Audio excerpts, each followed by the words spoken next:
Later, Ellen. See you never. Good luck with that UK weather. You say that Trump's what sent you packing. We know it's cause your career be lacking. Enjoy your cricket, tea, and biscuit. Fuel up and fade out your stupid dick. Read all about the latest issue. This just in. Nobody will miss you.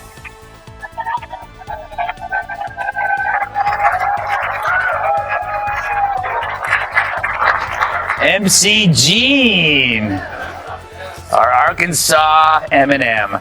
When Greg Gutfeld and Megyn Kelly locked in on Ellen DeGeneres, kindness did not stand a chance. Hollywood's favorite dancing talk show host stumbled face-first into some harsh truths, and Gutfeld and Kelly brought the proof. From fake smiles to behind-the-scenes chaos, this takedown strips the glitter off the so-called Queen of Nice. Think you know Ellen? Think again. This is the twist no one expected, except maybe her staff. There's article after article of people being like, Ellen is a nasty person. And all these staffers started to come out, not for nothing, but I know a guy, I know him very well, whose sister worked for her, who said, you were not allowed to make eye contact with Ellen in the halls of that. It used to be all sunshine, sneakers, and dance parties. Ellen DeGeneres floated across screens like a fairy godmother wrapped in a motivational poster. Her brand was kindness. Her method, celebrity interviews wedged between product plugs and crowd giveaways, all coated in cheer. Ellen DeGeneres feeling the heat as more employees, past and present from her show, say that they were working in a toxic environment. Some Hollywood actors also speaking out against the talk show host now. Let's bring in Carly Shimkus of Fox News Headlines 24/7. Carly, good morning. Great to see you. So what more are we hearing on this story? Yeah, so things are really spiraling here, and it's sort of two situations unfolding at once. One of them has to do with a mountain of complaints against the show's executive producers. Some 47 past and current employees have complained to BuzzFeed News. Allegations ranging from a toxic work environment, bullying, now even harassment. But behind that curtain of forced giggles and choreographed joy, something darker grew. This was not discomfort simmering under the surface. It was a pressure cooker stuck on high and ignored for years. The grins looked perfect but felt hollow. The applause was prompted, and the whole production ran with military precision and the warmth of a DMV on a rainy Monday. On camera, she laughed while she badgered her staff. And so all good things must end. And also the Ellen DeGeneres show. Yes, the 83-year-old entertainer just announced that the upcoming 19th season of her show will be its last. Apparently, she created a workplace more toxic than an Amazon warehouse in Chernobyl. Countless allegations surfaced last summer that the show's work environment was rife with harassment and discrimination. Following those charges, Ellen's ratings dropped faster than Kevin Spacey's pants at a boy band pool party. Try to say that fast. It was all performance, part dance, part therapy session, built to fake comfort while running on fumes of control. The audience saw candy-coated laughter, but offstage the atmosphere was more controlled than a preschool lunch menu. Spontaneity was banned, and real connection required a manual. If you saw her, this is not a nice person. So she eventually got canceled, but now she's coming back. She's got a Netflix special. That's the right response. Yeah. She's got a Netflix special. And here's the capper. On the promo, and apparently there's now articles out about from people who have seen the preview. She plays the victim. And she says, poor me. And she actually has the nerve to say that she was run out of Tier. Every giveaway was crafted not out of care but out of brand strategy. The pastel-colored set was a staged illusion. The crew were replaceable cogs in a kindness marketing machine. It was the industry's most elaborate magic trick. A feel-good factory where nobody actually felt good unless they were rich, famous, or holding a MIC. Then came the collapse. Glitter fell like rubble, and who stepped into the wreckage was Megyn Kelly. She did not tiptoe. She marched in stilettos sharp enough to slice through 2 decades of daytime deception.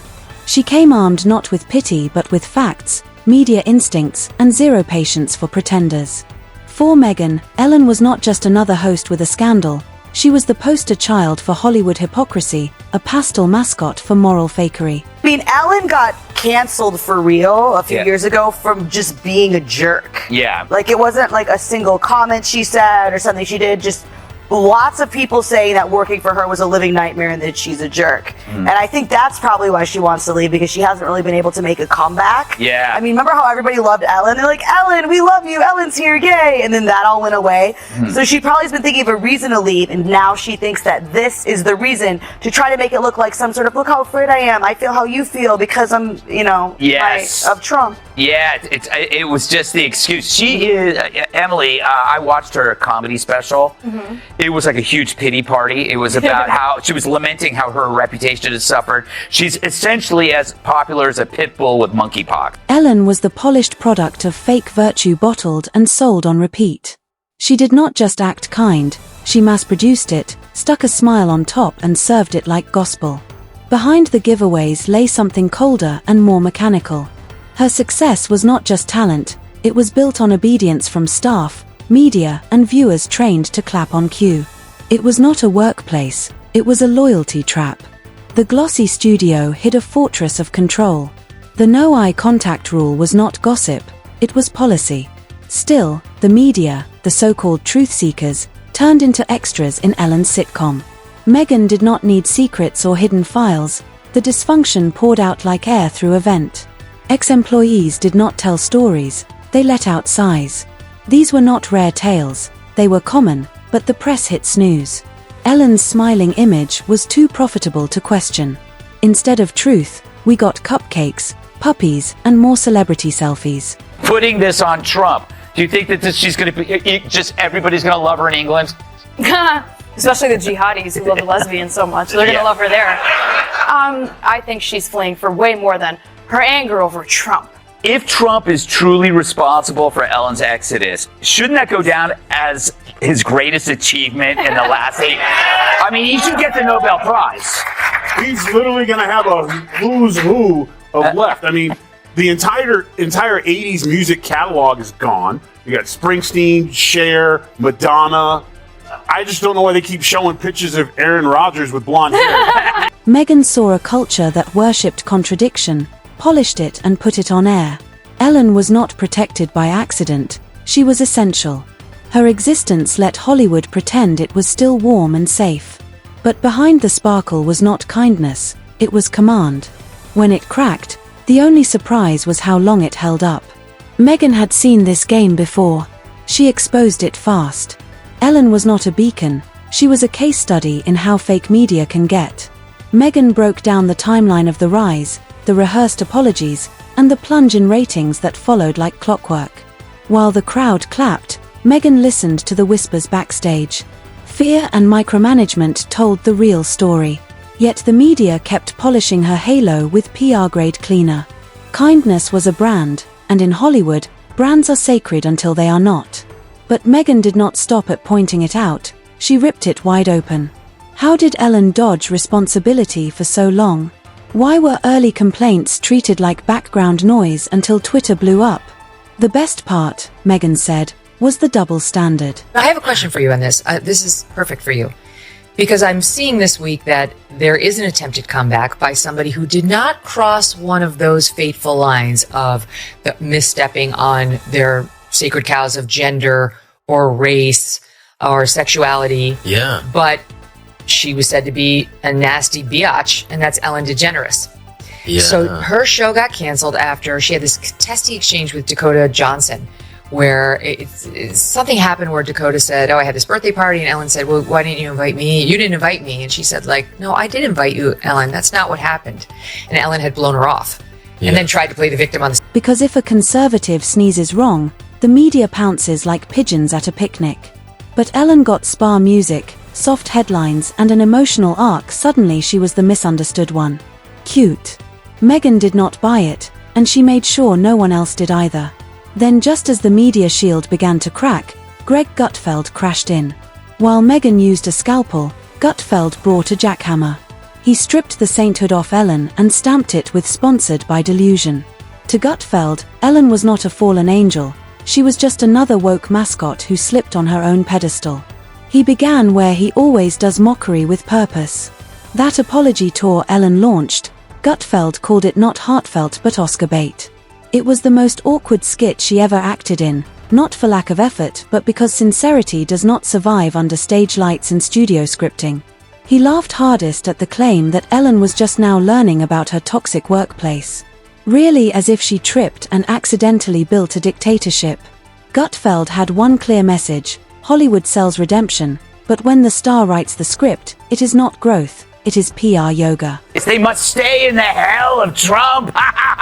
We're out of here. By the way, Walter, I think we could let the illegal aliens stay if we get enough of Hollywood to self-deport. yes, I will take 1,000. You know, I'll take 1,000 Venezuelan migrants for one share. Exactly. If you can get one Hollywood star to leave, you get to stay. Otherwise, it's out. You know what, though, it's funny? I just want to bring this up to you. You can comment or not. Yeah. So she left a celebrity base to go to London, and she's already ensconced with other celebrities. So she's basically still in the same bubble. She's not going back to London. She's going to Oxfordshire. And as the only person on this set who attended Oxford University. Oh, way to drop that. It's true. I can tell you that there is nothing high British Oxford society loves more than a failed and despised American talk show host. He ripped into Ellen's celebrity obsession too, the constant name drops of royal guests and billionaire buddies. It was not just tacky, it broke the illusion. You cannot preach humility through a Gucci megaphone. Gutfeld mocked the whole act. Ellen was not your pal, she was a projection wrapped in syndication. And he did not stop there. He turned the spotlight on the fans, the staff, and the starstruck press. Her fans clapped on cue. Her crew became props. The media are too charmed to investigate. Gutfeld exposed not just Ellen but the fantasy world that propped her up. Then there was the apology itself, Ellen, in designer sneakers, fake crying about growth. Gutfeld roared with laughter. Growing at 60, in what direction out the door, he tore up her "I am still learning" routine like a bad Netflix plot. Because when you have been rich and adored for decades, the only thing you are learning is how to dodge blame. Gutfeld's verdict: Ellen did not fall. She slipped on her own illusion and landed on a pile of interns. A show, home of Matt Lauer, that the bad press actually had nothing to do with her decision. Right, and the Titanic didn't hit an iceberg, it chose to sink. If it was why I was quitting, I would have not come back this year. I really did think about not coming back because it did, it was devastating. I am a kind person. I am a person who likes to make people happy. No, the real reason, she says, is it was just too easy. Telling the Hollywood Reporter, quote, "When you're a creative person, you constantly need to be challenged. And as great as this show is, and as fun as it is, it's just not a challenge anymore." Well, if that's true, here's an idea. When your viewership is down 43%, why not consider that the challenge? Over in Megyn's lane, the fallout took shape. Sponsors backed off, fans hit pause, and ratings dropped faster than a lying senator on a polygraph. Megyn was not shocked. She saw it building like a storm above Rodeo Drive. What caught her attention was not the scandal but the silence before it. All those years of soft interviews and press fluff. Ellen did not just fool the public, she trained them. Kindness became a costume, and once it ripped, it showed something nobody liked. Megyn zoomed in on the culture shift.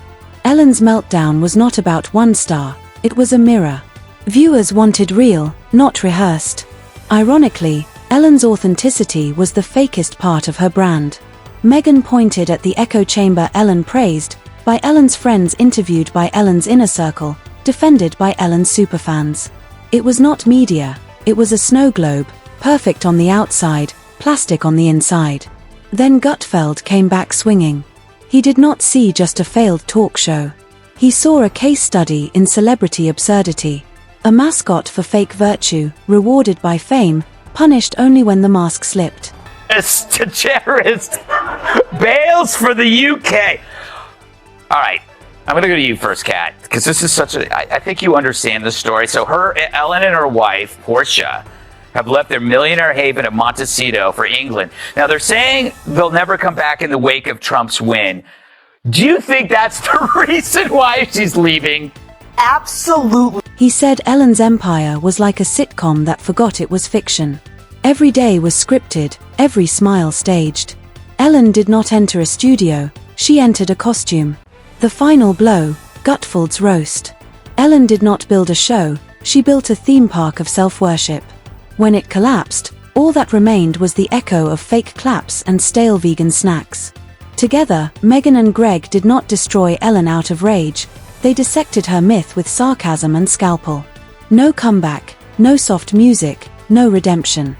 This was not daytime TV, it was a live wire pulled into sunlight. Ellen was not cancelled, she was revealed. Once the illusion cracked, even her sneakers could not save her. Megyn exposed the lie. Greg lit it up and toasted marshmallows on the ashes. America did not gasp, it nodded slowly the way you do when the mask drops and the truth finally walks in. This was not Ellen's show anymore. This was reality's final episode directed by Karma.